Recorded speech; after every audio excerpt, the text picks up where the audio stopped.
அக்கா வாங்க காலை என்ன பிரேக்ஃபாஸ்ட்டுங்கிறத பார்க்கலாம். நேற்று நைட் அவிச்ச இட்லி வந்து மிஞ்சிடுச்சு. அதை கொஞ்சமாக உப்புமா பண்ணியாச்சு. சூரிய வம்சம் ஸ்டைலில் உப்புமா பண்ணியாச்சு. உப்புமா சூப்பராக இருக்குது. அதுக்கு வந்து சட்னி வந்து தக்காளி சட்னி கொஞ்சம் அரைச்சிருக்கேன், கொஞ்சம் தேங்காய் சட்னி. உப்புமா கொஞ்சமாக இருக்கனால தோசை ஊற்றிட்டு இருக்கேன். தோசை இப்போ வச்சுக்கலாம். கொஞ்சமாக கேசரி கிண்ணே அதையும் வச்சுக்கிறேன். வாங்க லஞ்ச் பண்ணணும்னு பார்க்கலாம். தக்காளி சாதம் தான் போட்டிருக்கேன்.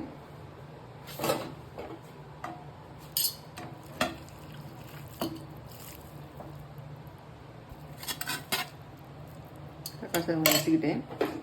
அதுக்கு சைட் டிஷ்ஷை வந்து சேப்பக்கிழங்கு வந்து வறுவல் பண்ணியிருக்கேன். அது கொஞ்சம் வச்சுக்கிட்டேன்.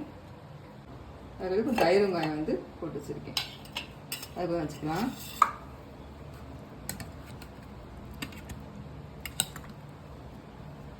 வெயில் ரொம்ப இருக்கனால தர்பூசணி வந்து கட் பண்ணி வச்சுருக்கேன். கொஞ்சம் லெமன் ஜூஸ் வந்து போட்டு வச்சுருக்கேன். லஞ்ச் பண்ணி தான் வாங்க சாப்பிட்லாம்.